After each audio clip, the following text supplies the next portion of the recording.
Hi, I'm Callum Porter, a first-year student studying Business and Management at Leeds Beckett University. And today I'll be talking about my consumer buyer behaviour of two products I've recently purchased, which are a bottle of water and a pair of Carrymore running shoes. So first, what is consumer buyer behaviour?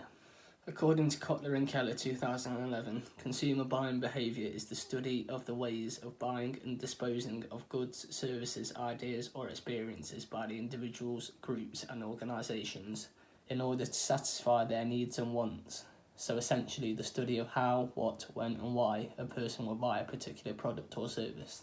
So when purchasing a product or service, there are three different types of buying situations depending on the type of product or service you are buying. And them three situations are routine problem solving, limited problem solving and extended problem solving. Purchases made in this category can be both habitual and impulse buys, as they require very little decision making and are inexpensive to acquire.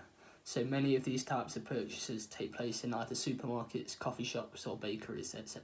Routine problem solving consists of very short decision-making processes that occur very regularly. My example of a bottle of Evian water falls into this category, as I purchase one every couple of days or every day whenever I'm at uni.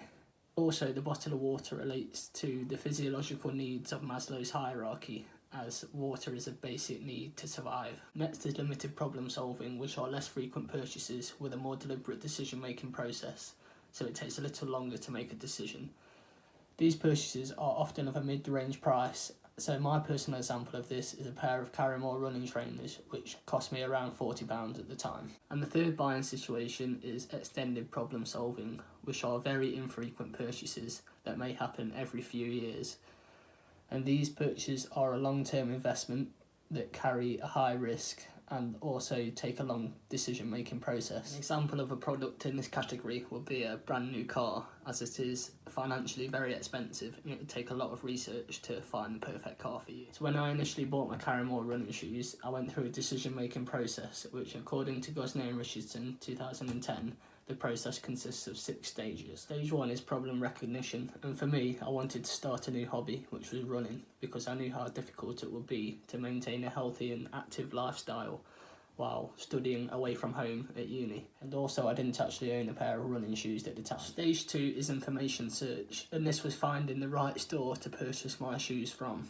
And to do this, I used maps on my phone to locate the nearest store to where I was living at the time.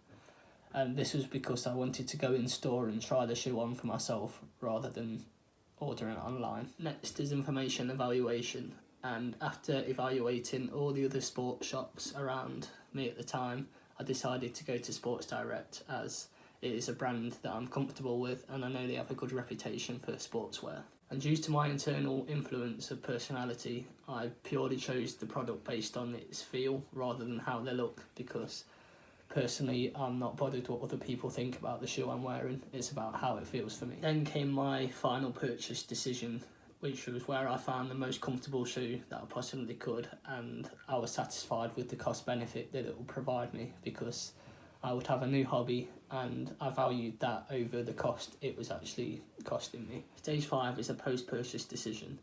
So running shoes are a less frequent purchase, so they're probably bought annually depending on when you need a new pair, so they need a more deliberate decision making process, and they also have limited risk because they aren't overly expensive depending on the brand you get. And finally, stage 6 is feedback prior to next purchase, which is the re-evaluation of the product, which uses the theory of cognitive dissonance by Festinger 1957. And that is re-evaluation of my attitude and opinions towards the product. And I am still currently very happy with the product because I managed to achieve my 5 kilometre time goal before the deadline I set. The Theory of Planned Behaviour by Agen 1991 explains that our intention affects the way in which we choose to behave, and there are 3 factors which affect this. Attitude is one of the factors, and with my Carrymore running shoes, I believe that purchasing the product would allow me to achieve better times in running, so that attracted me to buying the product. Subjective norms is whether people would approve or disapprove of the product, and in the case of footwear, it would be based on whether the shoes fit the modern trend of looking good. Finally, the perceived behavioural control is the action used based on previous experiences, and I had never used the Caramel brand before, so according to Roger's theory of diffusion and innovation in 1962, I'm an early adopter because I was willing to try something new with having very little knowledge already about the product, and also I was selective in the product I wanted because I wanted the best feel for the shoe rather than just the first one I saw. And that was my personal buying behaviour of 2 products.